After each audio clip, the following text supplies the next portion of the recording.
স্থানীয় সরকার নির্বাচনের প্রসঙ্গে আসলে মূলত চিফ ইলেকশন কমিশনার কথা বলেছেন। তিনি একটা বিষয়ে খুবই বিস্মিত হয়েছেন যে যেহেতু স্থানীয় সরকার নির্বাচনের প্রতীক থাকবে না, অর্থাৎ ধানের শীষ থাকবে না, দাঁড়িপাল্লা থাকবে না, তাই না, কিন্তু বা শাপলা থাকবে না, কিন্তু আপনারা সবাই দলীয় প্রার্থী ঘোষণা করছেন। জামাতও বিভিন্ন জায়গায় প্রার্থী ঘোষণা করছে, এনসিপি সবার আগে করেছে, বিএনপি আনুষ্ঠানিকভাবে প্রার্থী ঘোষণা না করলেও বিএনপি যাদেরকে প্রশাসক বসিয়েছে তারা বড় বড় পোস্টার ছাপাচ্ছে যে আমি অমুককে ঢাকার মেয়র হিসেবে, উত্তরের বা দক্ষিণের মেয়র হিসেবে দেখতে চাই।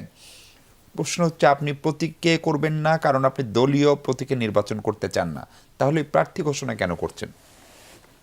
না, এটা অতীতেও তো আপনার প্রতীক ছাড়া নির্বাচন হয়েছে না, হচ্ছে স্থানীয় সরকার নির্বাচন।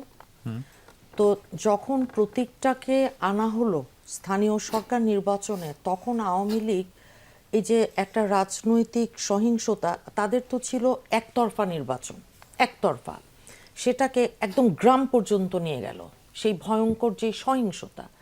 তো প্রতীক ছাড়া যারা মানুষ সবাই জানে যে উনি বিএনপি করে কিংবা আর একজন সে এনসিপি করবে, যেটাই হোক, তো সেইভাবে অতীতে যেমন নির্বাচন হয়েছে, সুষ্ঠু নির্বাচন, কিছু উদাহরণ আছে, হয়েছে।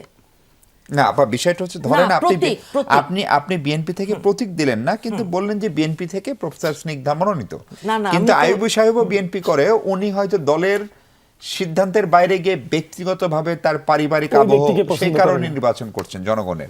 তখন তো ঝামেলাটা হয় কিনা যদি দল একজনকে মনোনয়ন দিয়ে দেয় প্রকাশ্যে, দল যে দলই হোক। একজনকে মনে করেন ঠিক করে দিল দল, এইবার নির্বাচনে কি হয়েছে? দলের বাইরে কি দাঁড়ায়নি?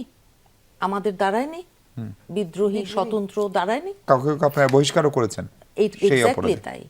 সেটা হতে পারে, কিন্তু জাতীয় নির্বাচন এক জিনিস আর স্থানীয় নির্বাচনটা কিন্তু ভিন্ন জিনিস, খুব ইম্পর্টেন্ট দুটোই পাশাপাশি। আপা, স্থানীয় সরকার নির্বাচনকে আপনারা আসলে দিবেন? কেন কবে দিবে দিবেন? না? আমাদের এই সরকারটা তো নির্বাচনমুখী। আপনি দেখছেন না যে এই যে ক্রিকেট কন্ট্রোল বোর্ড, সেখানে অলরেডি কি নির্বাচনের অ্যাডহক কমিটি নিয়ে অনেক কথা হয়নি? জি। হয়েছিল তো, কিন্তু নির্বাচন হয়নি। না, নির্বাচনের কথা বলেছে, হবে নির্বাচন সামনে শিগগিরই। আর স্থানীয় সরকার নির্বাচনটাও একইভাবে হবে, এটা ভাবার কোনো কারণ নেই যে এটা একটা অল্প সময়ের জন্য প্রশাসক দিয়েছে তার মানে যে নির্বাচনটাকে ইঞ্জিনিয়ারিং করে পিছিয়ে নিয়ে যাবে, না, সেটা না। এটা আপনার কিছু আইনগত বিষয় আছে, কিছু আইনের সংশোধন পরিবর্ধনের ব্যাপার আছে, এবং সেই সাথে আপনি জানেন যে 17 বছর যখন নির্বাচন না হয়, মাঠ গোছানোর প্রত্যেকটা মানুষের কত সময় লাগতে পারে আপা স্থানীয় সেটা সরকার আমাদের যারা নির্বাচন? এখন দলের নীতি নির্ধারক যারা আছেন, যেমন স্থানীয় সরকার মন্ত্রী বলছেন বছর খানেক লাগতে পারে। হ্যাঁ, বলেছেন, এখন বছর খানেক বলেছেন। লাগতে পারার পরে আপনি যদি ইউনিয়ন মহাসচিব- পরিষদ দিয়ে শুরু করেন, উপজেলা দিয়ে শুরু করেন, তাহলে তো বড় সিটি কর্পোরেশন যেগুলো ম্যাটার করে, ঢাকা, রাজশাহী, চিটাগাং, যেগুলোতে আপনারা আপনাদের দলের হেভিওয়েট নেতাদেরকে প্রশাসক হিসেবে বসিয়েছেন, তারা কি তাহলে 2 বছর থাকবে? একটা নির্বাচিত না, সরকারের যেহেতু- সময় অনির্বাচিত প্রশাসক কেন থাকবে আপা? না, না, সেটা না। এটা তো বলেছেন যে আমাদের মহাসচিব, এখন যিনি এলজিডি মন্ত্রীও মিনিস্টারও বটে, বটে। জি, উনি তো অলরেডি বলেছেন যে এই বছর খানেকের ভিতর আপনার স্থানীয় সরকার নির্বাচনের দিকে এই সরকারটা যাবে এবং নির্বাচন দিয়ে দেবে। এখন আমি তো বললাম আপনাকে, এখানে কয়েকটা জিনিস আছে যে স্থানীয় সরকার নির্বাচনটা করতে হলে এখন আপনার আইন কানুন বিধিবিধানের একটা বিষয় আছে, এবং আরেকটা জিনিস কি, যত কথাই আমরা বলি হয় কি যে সত্যিকার অর্থে আওয়ামী লীগ যেই ফ্যাসিবাদ স্বৈরাচার একটা সরকার দীর্ঘদিন ছিল, তারা কি আপনি মনে করেন শুধু অর্থনীতিটা ধ্বংস করে দিয়ে গেছে? প্রত্যেকটা প্রতিষ্ঠানই তারা ধ্বংস করেছে। তাই যদি হয় তাহলে সেই জায়গাগুলোকে সত্যিকার অর্থে পুনর্গঠন করে বা সংস্কার ফাংশনিং করতে হবে। করা, এবং সেই সাথে আপনার প্রপার ইলেকশন দেয়া একটু সময় একটু সাপেক্ষ সময় লাগবে। কিন্তু। জি, আইয়ুব ভাই, আপনার দলও না, এবং আমি একটু ওনার দুই একটা জি, কথার উত্তর না একদম দিলে তো 30 সেকেন্ডে। আচ্ছা, ঠিক আছে।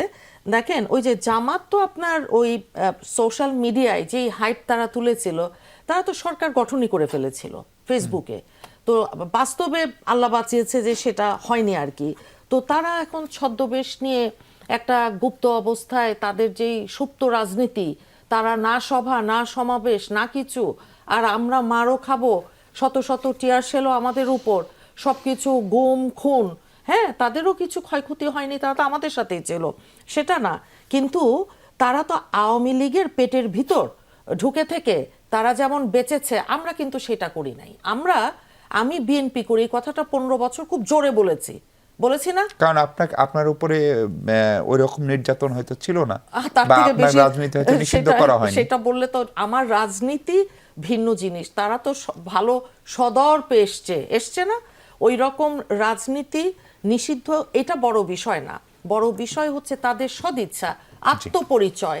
তারা পরিচয় দিতে তারা তো সাহস করেনি। তারা তো আওয়ামী লীগের শিবির এবং ওই যে জামাত, তারা তো টোটালি আপনার আওয়ামী লীগের ভেতরে, হ্যাঁ ঠিক আছে।